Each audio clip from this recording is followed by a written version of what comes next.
आप देख रहे हैं सत्य हुंकार, मैं आपके साथ सत्यपाल। आज एक बड़ा मसला, बहुत बड़ा मसला, क्योंकि 55 साल हो गए जिद्दोजहद, कागज़ कार्रवाई, ढेर लगे हैं फाइलों के और लगातार जिद्दोजहद है ज़मीन कब्जाने की और ज़मीन छुड़ाने की।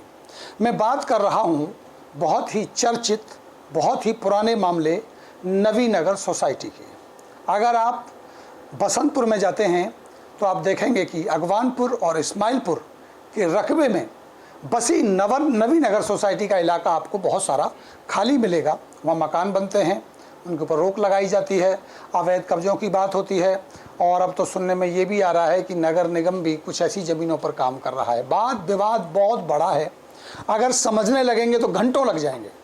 हम इसको बहुत ही छोटे तरीके से समझने का प्रयास करेंगे और उसे समझाने के लिए हमारे साथ आज होंगे नवीनगर सोसाइटी के प्रधान संजय पुंज जी। सबसे पहले स्वागत कर लेते हैं संजय जी, आपका बहुत बहुत स्वागत है। सत्य आपका भी स्वागत है सतपाल जी। आपने ये इतनी जहमत उठा रहे हैं हमारी पब्लिक के लिए, 1835 मेंबर्स के लिए। और मीडिया का जो रोल है वाकई एक स्तंभ है लोकतंत्र के लिए, उसकी आप भूमिका निभा रहे हैं। इसके लिए आपका मैं साधुवाद करता हूँ, आपका धन्यवाद करता हूँ। और आपको बताना चाहूँगा कि ऐसा करके आप ना केवल समाज में एक भ्रष्टाचार की जड़ को ख़त्म करने की कोशिश करेंगे, और 1835 मेंबर हैं हमारी सोसाइटी के, जिसमें सेना के तीनों अंगों के बहुत उच्च अधिकारी, एक्स एम्बेसडर और सिविल और प्रशासनिक सेवाओं के उच्च अधिकारी हमारे 1835 मेंबर हैं, जो हिंदुस्तान की 21 स्टेटों में फैले हुए हैं। तो ये इन लोगों की मलकियत की ज़मीन है, जो 1967 में एक बिल्डर जो से हमने ये ज़मीन जो एक्वायर की थी। इसकी 135 एकड़ ज़मीन की फ्री होल्डर ज़मीन है, ये मालिकाना ज़मीन है। और इसको कालांतर में लोकल भूमाफिया के लोगों ने, दरअसल एक छोटी सी बात आपको बताना चाहूँगा कि 1 सितंबर 1996 को हमारे सेक्रेटरी से सरदार जसबीर सिंह जी, जो एग्रीकल्चर मिनिस्ट्री से अंडर सेक्रेटरी रिटायर्ड थे, और हमारे प्रेसिडेंट थे श्री रामलुबाया जी, जो सुप्रीम कोर्ट में जॉब करते थे। तो 1 सितंबर 1996 को यहाँ पर संडे का दिन था, वो यहाँ चक्कर लगाने आए हुए थे। तो यहाँ पर उनको भूमाफियाओं ने मारा था। एक प्रेम नाम का भूमाफिया था, जिसका बाद में मर्डर भी हो गया था। आप ये सारा मीडिया जानते हैं इन बातों को। तो उनके 14 फ्रैक्चर हो गए। 14 फ्रैक्चर होने के बाद जब उस शख्स की जो हालत हुई होगी, आप अंदाज़ा लगा सकते हैं एक एक फ्रैक्चर में कितनी दर्द होती है। उसके बाद मेंबरों में एक भय व्याप्त हो गया। मेंबरों ने ज़मीन पे आना जाना, इसकी देखभाल करना छोड़ दिया। कोई जनरल बोर्ड मीटिंग, कोई इलेक्शन नहीं हुआ कई सालों तक। उस दौरान लोकल भूमाफिया में लोगों ने, जिनमें से 45 लोगों के खिलाफ हमारी एक FIR है, 2013 से दर्ज है FIR। अभी तक उस FIR में खाली 10 मुजरिम अरेस्ट किए हैं, 30 मुजरिम अभी तक छेड़े भी नहीं उन्होंने, क्योंकि वो मुजरिम यहाँ के वेल कनेक्टेड पॉलिटिशियंस के या तो गुर्गे हैं या उनके ही अपने ही आदमी हैं। तो 2008 में जब हमारे नोटिस में आया कि ये गड़बड़ यहाँ हो चुकी है, उस दौरान जब हमने रेवेन्यू रिकॉर्ड चेक किया तो रेवेन्यू रिकॉर्ड में हमारी एसोसिएशन का नाम ही कहीं नहीं था। टोटल ज़मीन का इंतकाल, इसका म्यूटेशन जो है वो माफिया के लोगों के नाम चढ़ चुका था। हमने 2008 में इसको चुनौती दी और फिर इसको मैंने संगठित करना शुरू किया। जो मेंबर बिखरे हुए थे उनको मिलते मिलते 4 साल लगे मुझे मेंबर्स को जोड़ने में। 1835 लोगों की लिस्ट बनी और अब उनमें से करीब 1100 लोग मेरे पास एक्टिवली जुड़े हुए हैं, जिनके पास हमारी चिट्ठी पहुँचती है, कॉरेस्पॉन्डेंस पहुँचती है। तो 2008 में जब मैंने चुनाव करवाया तो सरदार जसबीर सिंह जी, जिनका एक्सीडेंट हुआ था, उन्हीं को प्रेसिडेंट चुना गया और मुझे सेक्रेटरी चुना गया। उस दौरान 1967 में ही इस संस्था की एक और सहयोगी संस्था बनी, Naveen cooperative house building society limited, जिसके नाम से नवीन नगर नाम भी है। क्योंकि 1970 में हमें हरियाणा गवर्नमेंट ने कहा था, उसका रिकॉर्ड हमारे पास, मिनट्स हैं, उसके प्रस्ताव है कि आपकी ज़मीन हरियाणा में आ गई है, तो आप हरियाणा में अपनी कोऑपरेटिव सोसाइटी बनाओ, तभी ये ज़मीन का आपका हम कुछ मदद कर सकेंगे। तो सिमिलर 1835 मेंबर्स को लेके हम लोगों ने एक नवीन कोऑपरेटिव हाउस बिल्डिंग सोसाइटी बना ली। हरियाणा से गुड़गांव से रजिस्टर कराया, आजकल उसका ऑफिस फरीदाबाद में है। तो साइमल्टेनियसली दोनों ऐसी बराबर चलती रही। लेकिन 1996 वाली घटना के बाद ये दोनों सोसाइटी डिफंक्ट हो गई। कोई आना जाना, चिट्ठी पत्री कोई नहीं। उस दौरान लोकल भूमाफिया लोगों ने अपने आप को नकली प्रेसिडेंट, नकली फर्जी प्रेसिडेंट बन के, फर्जी सेक्रेटरी बन के इसको बेचना शुरू किया। और 2006 आते आते तक सारी की सारी ज़मीन बिक गई। 2006 में हमारे नोटिस में आया, हमने तैयारी करके 2008 में केस डाला। और आप जैसे लोगों की दुआओं से और ऊपर वाले की कृपा से सच्चाई की जीत होनी थी। 2018 4 मार्च 2018 को कोर्ट ने 80 एकड़ ज़मीन की इलीगल सेल डीड कैंसिल कर दी। मतलब वापस सोसाइटी के पास आ गई। जी, ये कह रहे हैं। वो ऑर्डर जो कोर्ट का सोसाइटी के हक में आ गया और उसमें से 63 एकड़ ज़मीन जो है उस सोसाइटी के नाम म्यूटेशन रेवेन्यू रिकॉर्ड में भी आ गई। 17 एकड़ ज़मीन का वो नज़रसानी में या डीसी साहब के पास फाइल है, वो क्लियर होगी, तो 80 एकड़ का केस हमारे पास आ गया। 80 एकड़ हम जीत गए। उसको जीतने के बाद भू माफिया में खलबली मच गई, धमकियाँ, प्रलोभन, बहुत कुछ शुरू हुआ, लेकिन किसी से कोई ऐसी बात नहीं बनी। हम किसी के काबू, हम भी योगी आदमी हूँ, कोई लालच वच में आने का काम कोई नहीं, कोई फैमिली मेरी नहीं है। मुझे जुनून आ गया कि जब हम अपने देश में अपने गुंडों से अपनी ज़मीन नहीं बचा सकते तो साला हम जम्मू कश्मीर पाकिस्तान से कैसे बचा लेंगे। तो अभी आपका कहना ये है कि 135 एकड़ ज़मीन अब आपके पास हो गई और उस पर स्टे हो गया, आप ये कह रहे हैं? हाँ जी, उसको नहीं, उसके बाद स्टे तो लगा ही हुआ, स्टे हमने लगवा रखा है, लेकिन जब 135 एकड़ का ऑर्डर हमारे हक में आया तो एक थर्ड पार्टी बंदे ने भी कोर्ट में उस ऑर्डर को चैलेंज किया हुआ है। उस ऑर्डर को चैलेंज किया, वो केस में मैटर चल रहा है। उस ऑर्डर में भी इस जमीन पे पूरी पे स्टे लगा हुआ है, कोई निर्माण की गतिविधि नहीं हो सकती। नहीं हो सकती। आप यहीं से शुरू करते हैं कि जब निर्माण की गतिविधि नहीं हो सकती, फिर भी लगातार, जो मैंने पिछले 2 दिन में सर्वे किया, मैंने खुद देखा जाके, जब ये मामला मेरे संज्ञान में आया तो 8 से 10 जगह कंस्ट्रक्शन चल रहा है। हमारी आपसे भी बात हुई, हमारी पुलिस से भी बात हुई, पुलिस का भी कुछ कहना था, आपका भी कुछ कहना था। सबसे पहला जो सवाल हमारे पास आया, जो मैं जानना चाहूँगा अपने दर्शकों को, पुलिस का कहना ये है कि हम तभी कार्रवाई करेंगे जब हमें कोई सही व्यक्ति जो इस ज़मीन का मालिक होगा या इसकी तरफ से जो रिप्रेजेंटेटिव होगा सही, वो हमें देगा। अगर कंप्लेंट, तो हम शिकायत पे काम करेंगे। संजय पुंज प्रधान नहीं है, वो सही व्यक्ति नहीं है जो हमें इसकी शिकायत दे सकते हैं, तो हम संजय पुंज की कहने पर हम कार्रवाई क्यों करें? भले ही संजय पुंज हमारे ऊपर आरोप लगाते हों, सीपी ऑफिस जाते हों और कहते हों कि चौकी इंचार्ज मिला हुआ पैसे खा रहा है। आपने आरोप लगाया भी है? दरअसल 2006 में भी हुड्डा साहब ने एक जांच का ऑर्डर दिया था जिसमें पुलिस अधिकारी की बहुत संलिप्तता पाई गई थी। अभी जो इस वक्त जो है हमारे नोटिस में, हमारा भी नेटवर्क, हम भी खबर रखते हैं और यहीं पर अगर डटे हुए हैं, तो 3 व्यक्ति हैं पुलिस अधिकारी, एक चौकी इंचार्ज, एक एसीपी हैं देवेंद्र यादव जी। ये 2010 में ये EOW आर्थिक अपराध शाखा में ये सब इंस्पेक्टर होते थे। ये तब से एक भूमाफिया मुन्नालाल गुप्ता उसके साथ मिले हुए हैं और उसकी तरफ से ही काम करते हैं। हमारी 2016 में, मैं आपको पहले अपने प्रेसिडेंट होने के बारे में बताऊं कि 2008 में जब हमने इलेक्शन करवाया तो वही सरदार जसवीर सिंह जी जिनको चोटें लगी थी वो दोबारा प्रधान बने और मुझे लोगों ने सेक्रेटरी चुना। 18 साल के बाद चुनाव हुआ इसका जो मैंने करवाया। 2008 से लेकर 2016 तक मैं इसके सेक्रेटरी के पद पे काम करता रहा। इस दौरान 2010 में जब नवीन कोऑपरेटिव का इलेक्शन होने वाला था, वो भी 17 साल के बाद, दोनों सोसाइटी सेम है, मैंने आपको बताया, तो उस वक्त ये जनरल बॉडी ने पास किया था कि जो बंदा नवीन का प्रेसिडेंट बने वही ग्रीन का बने, ताकि दोनों में आपस में कोई टकराव ना हो। हाँ, क्योंकि मसला एक ही है, मुद्दा एक ही है। तो 9 अप्रैल 2016 को हरियाणा गवर्नमेंट की तरफ से नवीन कोऑपरेटिव हाउस बिल्डिंग सोसाइटी का चुनाव करवाया गया, हरियाणा गवर्नमेंट की तरफ से। उसमें क्लियर कट मेजोरिटी से मैं प्रेसिडेंट चुना गया। जब उसमें प्रेसिडेंट चुना गया तो 12 जून 2016 की एग्जेक्टिव कमेटी मीटिंग में, ग्रीन स्टेट की जो एग्जेक्टिव कमेटी मीटिंग में ये डिसाइड हुआ कि 2009 के प्रस्ताव के मुताबिक दोनों का प्रेसिडेंट सेम रहना चाहिए, तो संजय पुंज को प्रेसिडेंट बनाया जाए।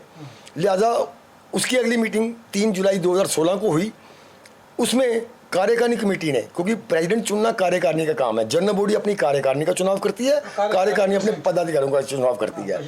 तो 3/7/16 की general body meeting, executive committee meeting में मुझे प्रेसिडेंट चुन लिया गया और 3/7/16 के एक हफ्ते बाद ही, एक वीक के बाद ही जनरल बॉडी मीटिंग थी। उस जनरल बॉडी मीटिंग में मुझे प्रेसिडेंट चुन लिया गया। लिहाजा दोनों को हम प्रेसिडेंट बन गए। 3/7/16 के एक हफ्ते बाद ही 10 जुलाई 2016 को जनरल बॉडी मीटिंग थी। हमने जनरल बॉडी को इस बात की जानकारी दी कि जी पिछले हफ्ते संजय पुंज को प्रेसिडेंट चुन लिया गया है। आपको मैं वीडियो दिखाऊंगा कि जनरल बॉडी इस बात की घोषणा होते ही पूरे हॉल में, राजेंद्र भवन में मीटिंग हुई थी दिल्ली में, पूरा हॉल इसका समर्थन भी कर रहा है और खुशी भी मना रहा है। और वहाँ ये भी घोषणा हुई कि आगे से भी दोनों के प्रेसिडेंट सेक्रेटरी सेम रहेंगे। तो उसी मीटिंग में कविता नारंग एक नाम आता है, वो कहते हैं जी कविता नारंग प्रेसिडेंट है। जब आप प्रेसिडेंट चुने गए तब कविता नारंग की पोस्ट क्या थी? जब आपको भी एक वीडियो दिखाऊंगा, उस वीडियो में हिंदुस्तान के chief scientific officer mister MM Khullar, जो अब्दुल कलाम जी के राइट हैंड थे, वो स्टेज से घोषणा कर रहे हैं कि 2 एकड़ जमीन बेचने का प्रस्ताव पास हो रहा है, मेरे प्रेसिडेंट के बनने की घोषणा हो रही है। तो सविता नारंग स्टेज पर बैठी हुई है। सविता नारंग और KB बत्रा ये दो पुराने बूढ़े ऐसे बुजुर्ग हैं जिनको माफिया ने ट्रैप कर लिया हुआ है। और ये कुछ सनकी से, जैसे इनको कुछ मेरे से ईर्ष्या हो गई है या क्या वजह है कि ये लोग जगह जगह मेरी कंप्लेंट करते फिरते हैं। हमने 10 जुलाई 2016 को ये जनरल बॉडी ने पास किया था, आपको दिखाऊंगा, आप देख के जाइएगा, कि उसमें जनरल बॉडी ने पास किया कि 2 एकड़ जमीन बेची जाए। और उसके मुताबिक 80 एकड़ का हमने केस जीता। पूरी ज़मीन को बचाने के लिए लोगों ने कहा कि सब तुरंत 2 एकड़ ज़मीन बेच लो ताकि बाकी व्यवस्था की जा सके, ज़मीन की 4 दीवारी करानी है। आप देखेंगे 45 केस अभी भी एक्टिव हैं जो कोर्ट में चल रहे हैं। 134 केस हो गए थे किसी टाइम पे, जो सारे केस 100% केस मैं लड़ रहा हूँ मेरे फेवर में एज ए प्रेसिडेंट। मुझे रेजोल्यूशन पास है सारे केसेस लड़ने का, ठीक है जी। तो इनको माफिया ने ट्रैप कर लिया। ये कमज़ोर कड़ी से एसोसिएशन की, इनको ट्रैप करके उन्होंने इनसे मेरी शिकायत करवा दी, 2-3 मुकदमे मेरे खिलाफ दर्ज करवा दिए। और ये इनको लेके ये सारी साजिश जो है, देवेंद्र एसीपी हैं वो ही सारी कर रहे हैं। मास्टरमाइंड एक देवेंद्र एसीपी हैं, एक आर्थिक अपराध शाखा N85 में करण सब इंस्पेक्टर हैं, जो शुरू से ही मुन्ना लाल की सपोर्ट कर रहे हैं। और मुन्ना लाल जो अभी मेरे खिलाफ मुकदमा दर्ज हुआ और मैं कस्टडी में गया हूँ, तो मेरे कस्टडी में जाते ही मुन्ना लाल 4.25 एकड़ जमीन बेच गया एसोसिएशन की। जबकि मुन्ना लाल गुप्ता के बारे में कोर्ट के ऑर्डर हैं, हाई कोर्ट के ऑर्डर हैं, यहाँ रितु यादव की कोर्ट के ऑर्डर हैं। बहुत बड़ा मसला है, अगर समझने लगे तो बहुत लंबे पेच हैं इसके अंदर। जैसा मैंने समझाया कि रजिस्ट्री स्टे के बाद रजिस्ट्री हो गई, आपको जैसा सत्ताधारण जो है वो ये कहते हैं कि संजय पुंज प्रेसिडेंट नहीं है। हाँ। जबकि 2016 की मीटिंग के बाद 2018 की 11 फरवरी को हमारी मीटिंग हुई, जनरल बॉडी मीटिंग। उस मीटिंग का जो नोटिस गया है वो मेरा एज ए प्रेसिडेंट गया है। और ये मैं आपको स्पीड पोस्ट की सीधे दिखा रहा हूँ, जो सत्यनारायण को नोटिस मिला हुआ है। इसी नोटिस पे सत्यनारायण मीटिंग भी आई भी हुई है। अब 2000 में आई है, कैसे माना जाए? अब मीटिंग हमारे पास फोटो वगैरह मौजूद है, मीटिंग में बैठी हुई है स्टेज पे, और वीडियो भी मौजूद है, फोटो भी मौजूद है। ये मीटिंग में आई हुई है। और 2018 में जब मेरा प्रेसिडेंट का लेटर जा रहा है, उसके साथ जो 2016 के जो मिनट्स पास हुए थे 2 एकड़ जमीन बेचने के, आप भेज रहे हैं साथ? हाँ, जो उसके साथ जा रहे हैं। ये 1835 लोगों को बाई स्पीड पोस्ट लेटर गई है। मैं आपको स्पीड पोस्ट के सारे बंडल हमारे पास हैं जो लोगों को गई है। 2018 से लेकर 2022 तक किसी ने कोई ऑब्जेक्शन नहीं किया। अब चूंकि ज़मीन पे हम काबिज होते जा रहे हैं, माफिया भागने में लगा हुआ है, तो माफिया को ये कमज़ोर कड़ी मिल गई कि इनको लेके पुंज को डाउन किया जाए, क्योंकि सभी केसेस संजय पुंज ही लड़ रहा है एसोसिएशन की तरफ से। तो अगर संजय पुंज को अंदर कर दिया जाएगा, केसेस में फ़र्क पड़ेगा। जैसे अभी मैं अंदर गया तो मुन्ना लाल 4.25 एकड़ ज़मीन बेच गया।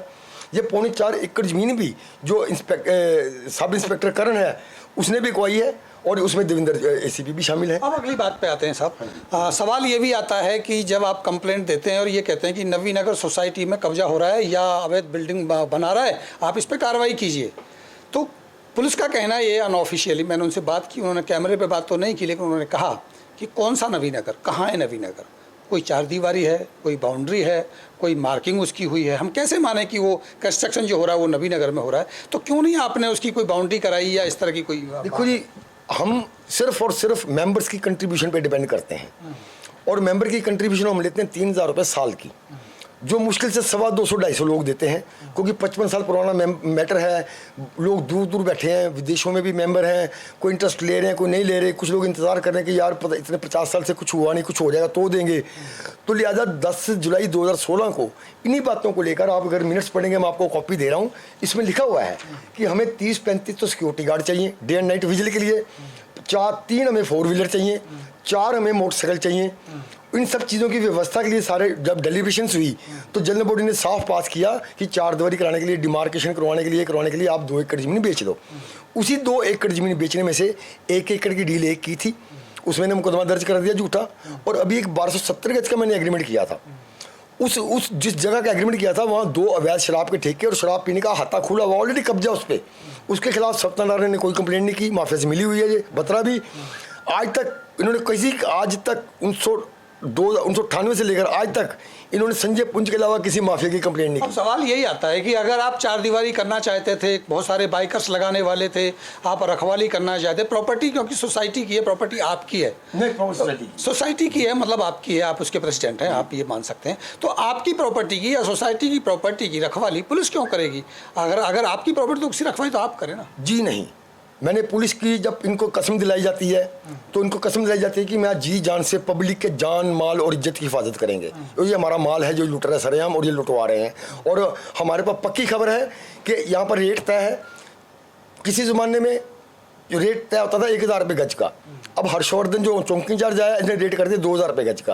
अगर आपको 50 गज पे कब्जा करना, मकान बनवाना है तो 1 लाख रुपए लगेगा। ये तो आप आरोप लगा रहे हैं ना, आप इसको एविडेंस तो इसका कोई है नहीं, कोई कहने वाला तो है नहीं कि भाई मैंने पैसा। कहने वाले लोग हैं, अगर जब कोर्ट में गवाही की टाइम आएगी और लोकल लोग जो वहाँ पर हैं, और हमारे कई इसमें गवाह हैं जो जिसकी, लेकिन आप तो जानते हैं पत्रकार महोदय कि इन बातों का सबूत नहीं हुआ करते, ये अंडर टेबल काम आरोप ही हुए ना, आरोप है।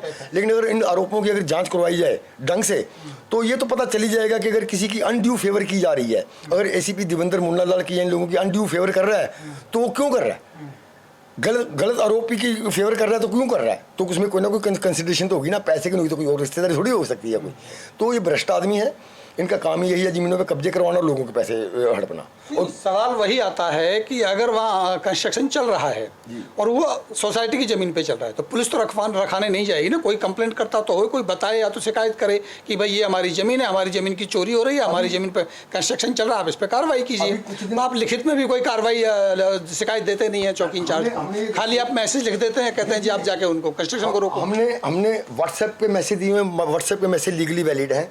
ये मैसेज देखिए, ये 23 तारीख का है, इसमें हम चौकी इंचार्ज को लिख रहे हैं कि श्रीमान ऊपर तो दीपावली निकले में लेंटर डलवाने की तैयारी का है, मशीन आ चुकी है। हमारी ये मैसेज जाते ही काम रोक दिया गया। आपने तो जो लिखा ना, मैं जो समझ पा रहा हूँ, मुझे ऐसा लग रहा है आपने लिखा दीपावली इनकलेव में। हाँ, आपने प्रॉपर कोई लेटर लिख के अगर कहीं से कोई चिट्ठी उनको दी होती जो जिसे रिसीव कराया गया होता थाने चौकी में, ये कंप्लेंट हुई है, हमने व्हाट्सएप पे तुरंत मैसेज भेज दिए थे उसी वक्त। और इन सभी फोटोज को लगा के और जो मैसेज इनको किए गए पुलिस को, डीसीपी को, सबको उनकी कॉपी लगा के हम परसों पुलिस कमिश्नर को, हमारा डेलीगेशन गया था 8-10 मेंबर्स का, हम उनसे मिल के आए हैं, परसों उनसे मिल के आए हैं।